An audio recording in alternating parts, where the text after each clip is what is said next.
okra is a plant that is relatively referred as a southern growing plant, but it can be grown here in the north, zone 5A for us. Now, you want the soil to be about 65 degrees Fahrenheit consistent. They really like warm soil. And I will caution you, okra is not a recommended crop to grow in a container because of its long taproot.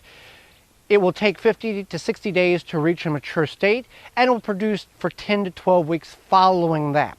What we've done here is created a small one-row bed for the okra. We've got kale and we've got cabbage and Brussels sprouts. We had some cabbage here that didn't do well, so we're replacing it with okra. I've worked the soil, weeded it, and I've added some compost on top. Now I'm just going to do a furrow. Now the seeds want to go at least 1 inch is what it's recommended. If you go 1.25 inches, 1.5 inches, 3/4 of an inch, it's not that detrimental to the seed. You just want to make sure it's about 1 inch deep, and then you can go ahead and plant your seed. It's not scientific. The seed will grow no matter if you're up or down on that depth. One thing you can do with your seeds to help speed up the germination process is, one, you can start them indoors prior to your warm temperatures in a peat pot, because you don't want to transplant them because the roots are too tender or sensitive. You can also direct sow, as we are going to, and you could also pre-soak your seeds for about 24 hours, 12 to 24 hours in water, or you could use milk. That milk will help break the seed coating on the actual okra seed and accelerate the germination process.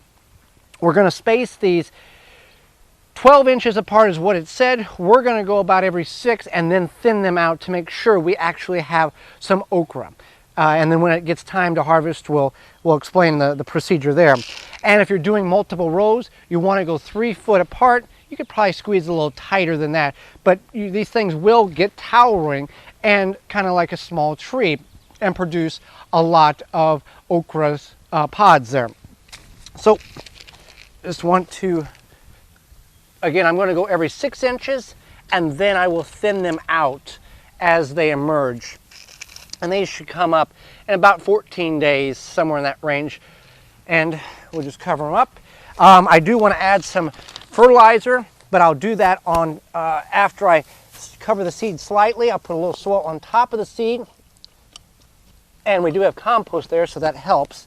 And then I'm just going to sprinkle a little fertilizer on top and then finish covering the row.